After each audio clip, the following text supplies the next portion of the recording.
Hello students of SK Foundation School. In our today's biology class, we will continue with the second chapter of flowering plants. Okay, unit 2, that is pollination and fertilization. So let's start, student, without wasting any time. Let's get started. Okay, in our last class we have seen the different parts, the floral parts of a flower. Okay, I'll remind you, I'll give you a quick revision. This is the green part, stalk that holds the flower. Okay, and after that the uppermost whole of a flower is this green colored leaf like structure, that is the calyx, and next to that the second hole is the colored portion of the flower. Those are called petals, that has a role in attracting insects, okay, for pollination. Okay, I'll come to this. Now the third hole is this, the male reproductive part, that is anther, okay, androecium, alright, and after that the fourth floral part of the plant is called gynoecium, that is also called pistil, and it is the female reproductive part which contains ovules in the ovary. Ovary में क्या है? Ovules है.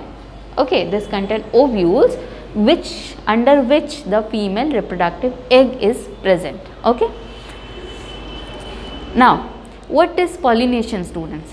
Students, when fertilization, okay, first let us come to fertilization, then you will get to understand. Fertilization means fusion of this male egg, reproductive egg, with the female reproductive cells. Okay, male reproductive cell और female reproductive cell जब एक दूसरे के साथ fuse होगा, that is called fertilisation, that we will study later on. So for the fusion it's need the male reproductive cells, the pollen grains, those needs to be transferred inside the ovary. Okay, ये जो reproductive cells है, mail reproductive cells है, pollen grains जिसको हम लोग बोलते हैं, ये सब हम लोग लास्ट क्लास में डिटेल में देख चुके थे कि कहाँ पे फीमेल रिप्रोडक्टिव सेल्स है और कहाँ पे मेल रिप्रोडक्टिव सेल्स है, and what are these called. Okay, so male reproductive cells, these are the pollen grains. Here it is, you will get to see here. अच्छा, all right, here only. So you will see here it contains the pollen grains which needs to be transferred, which needs to be deposited inside the ovary of the flower. Okay, ovary में उसको deposit होना है, तभी fertilization होगा. Okay, fertilization and a reproduction of a new organism, okay, of its own kind, अपनी ही तरह एक new organism फिर form. अच्छा, after that fertilization and germination we'll study later on. So here this transfer of this pollen grains from the anther to the stigma is called pollination. This process, okay, pollination is the process of transfer of pollen grains, कहाँ है? From the anther to the stigma of the flower. This is called pollination. Okay, so this pollination is of two types, and this pollination must occur. Okay, ये सिर्फ और सिर्फ between the plants of same species. अभी ये क्या है? ये pollination सिर्फ और सिर्फ same species के बीच में ही होगा. देखिए, ये I'll show you here. When this is a single flower, and with this arrow it is shown here that the anthers contains what? Pollen grains, and it is being transferred to the stigma of the same flower. ठीक है, this is called self pollination. Okay, when the pollen grain of a flower is transferred to the stigma of the same flower is called self pollination. Okay, and this is also called autogamy. ठीक है, and also this is a single flower, autogamy, single flower का ही, उसका ही अपना anther भी है, उसका ही अपना stigma भी है, और उसमें से ही एंथर में से पोलन ग्रेन स्टिग्मा में ट्रांसफ़र हो रहा है. ये हो गया ऑटोगेमी, सेल्फ पॉलिनेशन का ये ऑटोगेमी. उसके बाद क्या होता है? सेम प्लांट में, एक प्लांट में एक ही फ्लावर तो नहीं है. Okay, so when anther from one flower to the another flower of the same plant. Same plant का ये सेम फ्लावर में ही ट्रांसफ़र हो रहा है. सेम प्लांट के केस में अगर हम बोलें, सेम प्लांट में ही एक फ्लावर से दूसरे फ्लावर में एंथर ट्रांसफ़र हो रहा है. pollen grain from one flower is being transferred to the another flower of the same plant. उसी प्लांट के, that is also self pollination. मतलब खुद में ही ट्रांसफ़र हो जा रहा है, खुद में प्लांट में ही पॉलन ग्रेन भी है और स्टिग्मा भी है, ठीक है, ओवरी भी है, तो उसमें ये ट्रांसफ़र हो जा रहा है. तो ये हो गया हमारा सेल्फ पॉलिनेशन. तो सेल्फ पॉलिनेशन हम लोग 2 टाइप्स का देखें, that is autogamy, same flower transfer हो रहा है, and one flower to another flower of the same plant, उसको हम लोग बोलेंगे geitonogamy. Okay, geitonogamy. Now in the other picture you can see that there are 2 different flowers. This is representing 2 different plants of same species. अच्छा, species मतलब क्या होता है student? species मतलब आप लोग समझ लीजिए the largest group of an organism. मतलब अर्थ पे किसी भी एक ऑर्गेनिज्म का जो टोटल ग्रुप है, ओके, वो हो गया स्पीशीज. जैसे कि ह्यूमन, तो अर्थ पे जितने ह्यूमन हैं ये एक क्या है, एक स्पीशीज है ह्यूमन का. कैट, अर्थ पे जितने भी कैट्स है, either they are short, they are tall, they are black, they are white और whatever, however they are called one species, the largest group of an organism. तो एक सिमिलर स्पीशीज़ में ही ये ट्रांसफ़र होगा. तो यहाँ पे 2 फ्लावर है, दैट इज़ रिप्रेजेंटिंग 2 प्लांट्स, अलग अलग प्लांट्स का ये रिप्रेजेंट कर रहा है. तो ये एक प्लांट का एक फ्लावर से स्टिग्मा दूसरे प्लांट के दूसरे फ्लावर में ट्रांसफ़र हो रहा है, ठीक है. And pollen grains is being transferred from one flower to the another flower of the another plant but of the same species. pollination हमेशा सेम स्पीशीज के बीच में होगा, ठीक है. So here we can see this is called cross pollination. So what we have seen, the 2 types of pollination, self pollination and cross pollination. Self pollination में क्या देखें हम लोग, autogamy and geitonogamy, and this the cross pollination that is called allogamy. Now next we will see, अच्छा, later on I'll tell you the agents. See here you can see a bee which is transferring the pollen grains from one plant to the another plant, to the stigma of another plant. Okay, so how it is happening? This bee is acting as a agent of pollination. pollination करवाने वाला ये एक agent act कर रहा है. वैसे ही there are different agents of pollination. अलग अलग वे में, अलग अलग कैरियर के थ्रू pollen grains transfer होता है दूसरे स्टिग्मा में. Okay, so we will learn to that, we will come to that later on. So let's continue further. Advantages and disadvantages of self pollination. Self pollination का कुछ advantages भी है और disadvantages भी है स्टूडेंट्स. क्या है? Advantages ये है, it helps to keep well suited genotypic trait stable in the species. देखिए, genotypic trait मतलब जो पर्टिकुलर कैरेक्टर है एक स्पीशीज़ का, वो क्या रहता है, वो प्रिजर्व रहता है, वो लॉस नहीं होता है, क्योंकि सेल्फ पॉलिनेशन है ना, सेम फ्लावर के इसमें ही हो रहा है, ट्रांसफ़र हो रहा है. सो वहाँ से जो ट्रेट है, जो प्लांट का ऑलरेडी एक ही प्लांट के 2 फ्लावर्स में हो रहा है या सेम फ्लावर में ही हो रहा है, तो उससे जो प्रोडक्शन होगा, रिप्रोडक्शन होगा, वो क्या होगा, वो वैसे ही रहेगा, ठीक है, ओरिजिनल प्लांट के जैसा ही. देयर इज़ नो हाइब्रिड, कोई इन एक्सचेंज डिफरेंट इससे नहीं हो रहा है, प्लांट में नहीं हो रहा है, ताकि उसका कैरेक्टर एब्जॉर्ब कर सके. Okay, so it helps to keep well suited genotypic trait, जो अच्छा ट्रेट है उसको प्रिजर्व करके रखने में ये हेल्प करता है. Okay, and it is independent of pollinating agents. ये देखिए, here no agent of pollination is required, क्योंकि ये सेम फ्लावर में ही हो रहा है. So no agent of pollination is required. It is independent of pollinating agents like bees, water, wind, anything. Now no wastage of pollen grains. देखिए, अब एक plant से दूसरे प्लांट में अगर ट्रांसफ़र होना है, so pollen grains will be lost in the way, है ना. बहुत सारे pollen grains का ये भी होगा, है ना, लॉस भी होगा। So there is no wastage. यहाँ पे एडवांटेजेस में क्या है, सेल्फ पॉलिनेशन में कोई वेस्टेज नहीं हो रहा है पॉलन ग्रेन्स का। Right, flowers need not to be large and showy. Flowers को बहुत लार्ज और शोई अट्रैक्टिव होने का ज़्यादा ज़रूरत नहीं है। क्यों नहीं है? क्योंकि इसमें एजेंट्स नहीं चाहिए, है ना, इंसेक्ट्स और air that is not required. Now disadvantages. Along with certain advantages, there are disadvantages also, which is genetic defects in self-pollinating plants cannot be eliminated. जैसे कि कोई हमने यहाँ पे देखा well suited genotypic trait preserve करके रखा रहेगा इसमें, है ना, लॉस नहीं होगा क्योंकि सेम फ्लावर में हो रहा है पॉलिनेशन। अभी यहाँ पे क्या है, जो जेनेटिक डिफेक्ट्स भी है वो भी क्या होगा, उसी में प्रिजर्व रह जाएगा, वो एलिमिनेट नहीं कर सकते हम लोग। प्लांट्स के not eliminate, okay, does not yield new varieties. इसमें कोई न्यू वेराइटीज़ नहीं बनेगा, दो अलग अलग प्लांट में एक्सचेंज हो नहीं रहा है। सो सेम जैसा प्लांट है वैसे ही, जैसा ओरिजिनल वेराइटी है वैसे ही न्यू वेराइटी फॉर्म होगा। Okay, it may lead to weakening of the variety और द स्पीशीज।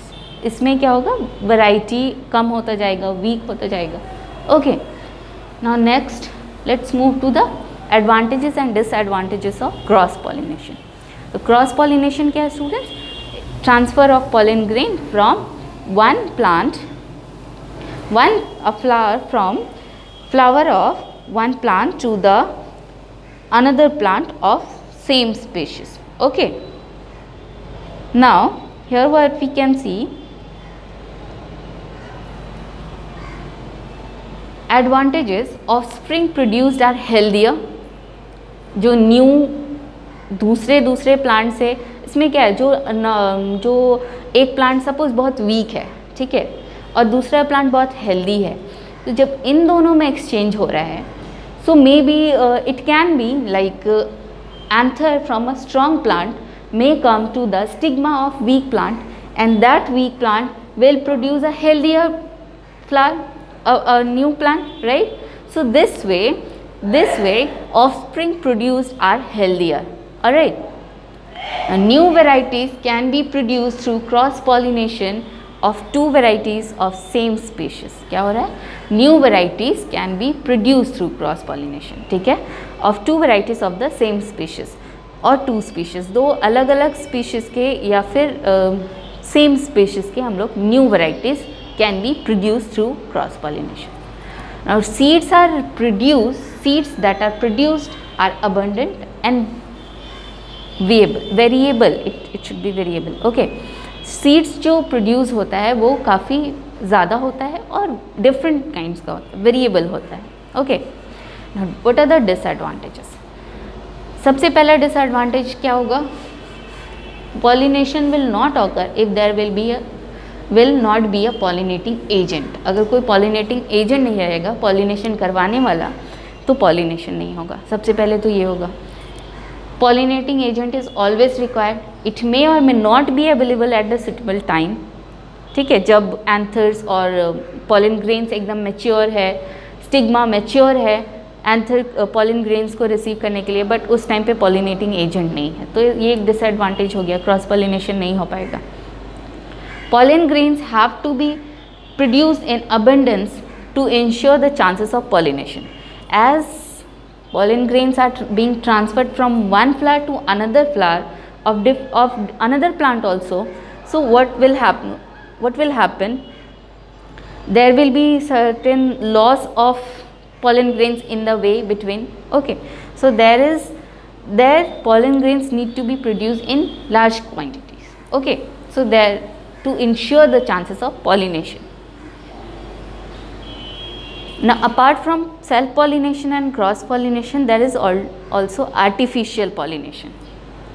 Artificial से हम लोग को समझ में आ रहा है मैन मेड, ठीक है, मैन मेड मतलब human will transfer with their hand, it is also called hand pollination, mechanical pollination. ये क्या हो रहा है, मैन मेड है।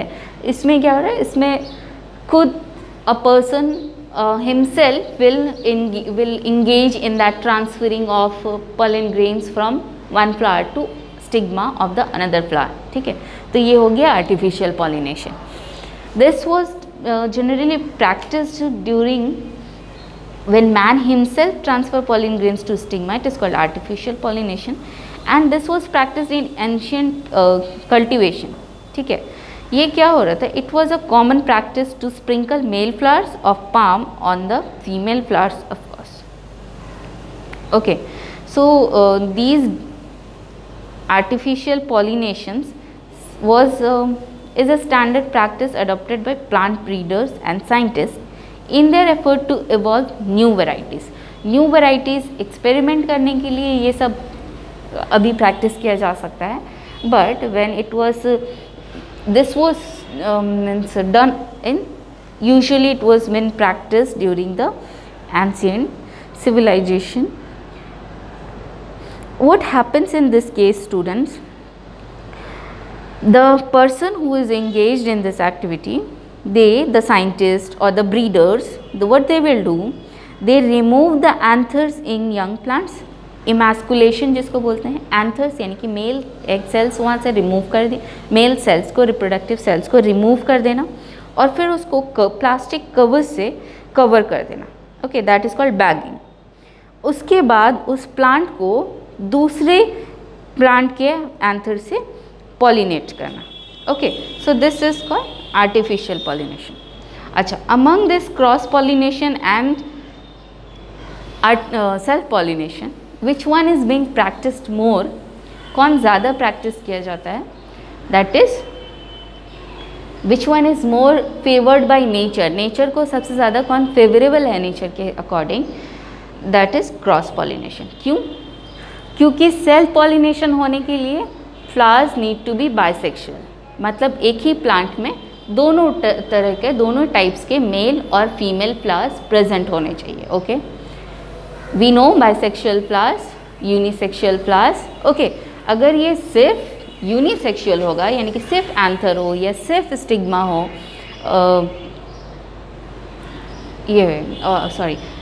स्टिग्मा हो, तो क्या होगा? ओवरी हो, तो देर इज़ नो यूज़. सिर्फ कहाँ से, खुद से कैसे ट्रांसफ़र होगा when there is only one?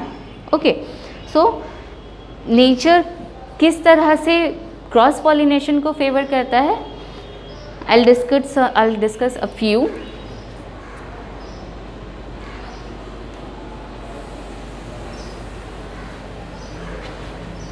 Number one, by unisexuality.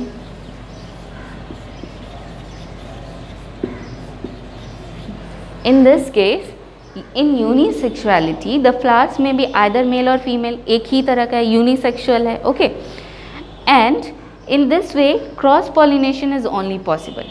इसमें सिर्फ अगर सिर्फ फ्लावर्स क्या है, सिर्फ मेल या फीमेल है, तो सिर्फ क्रॉस पॉलिनेशन ही होगा दूसरे फ्लावर में. In case of papaya and palm tree, ठीक है, फ्लावर्स में, प्लांट्स में क्या होता है, एक प्लांट में सिर्फ मेल फ्लावर्स है और एक प्लांट में क्या है, सिर्फ फीमेल फ्लावर्स है, तो उस केस में क्या होगा? Cross pollination is necessary, right. The next is dichogamy.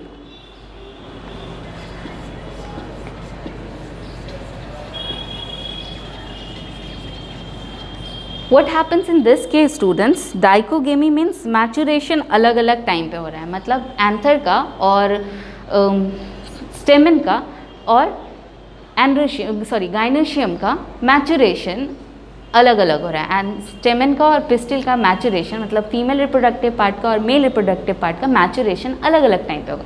Anther अभी मैच्योर है और स्टिग्मा अभी, ओवरी अभी मैच्योर नहीं है, तो ये ट्रांसफ़र कैसे होगा? क्या यूज़ होगा? कोई यूज़ नहीं होगा. So this is called dichogamy. These are the ways in which nature favors. nature किसको सपोर्ट करता है? क्रॉस पॉलिनेशन को. किस वे में? अगर यूनिसेक्सुअलिटी है प्लांट, डाइकोगेमी है, या फिर self sterility.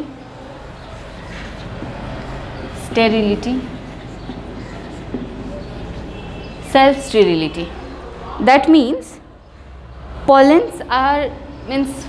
pollens get failed to fertilize their own ovary. ठीक है, अपने ही फ्लावर का pollen grains जब स्टिग्मा में ट्रांसफ़र होता है और वो वहाँ पे फर्दर ग्रोथ नहीं कर पाता है, that is called self sterility. तो उस केस में क्या होता है? दूसरे फ्लावर का एंथर दूसरे प्लांट से ट्रांसफ़र होता है with the help of cross pollination. Next is herkogamy. ये क्या है? Mechanical barrier.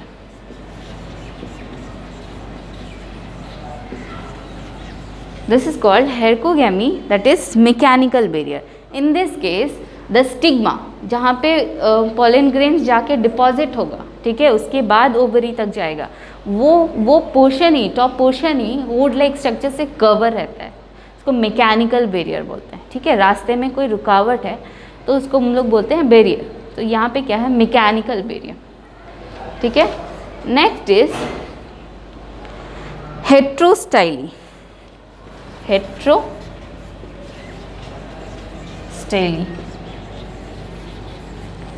What is this? This one is about this happens in pansy or iris. What happens in such flowers? The stigma and the anthers grow at different heights. अभी देखिए, हम लोग flowers जब देखे थे, this one is, ठीक है, ovary है, स्टिग्मा है, and here anthers. Okay, when anthers and stigma, ये क्या है? स्टिग्मा है, ठीक है, फीमेल रिप्रोडक्टिव पार्ट। ये अगर दोनों डिफरेंट हाइट पे होगा तो सेल्फ पॉलिनेशन क्या होगा? नहीं होगा, है ना। ये बहुत लार्ज है, anthers is growing at a very great height. Okay, so it is very difficult to self pollinate. इस वजह से भी क्रॉस पॉलिनेशन होता है। Alright, if the stigma is means bigger in height, taller in height, and those are shorter, anthers are shorter, so then again there will be difficulty in transferring pollen grains. Okay, so that is why nature also favors cross pollination in these conditions. All right, so this was all about pollination. In next class we will see agents of pollination, क्या क्या different agents है जो carry करता है pollination को, और fertilization, ठीक है। You study about this from your book. Thank you.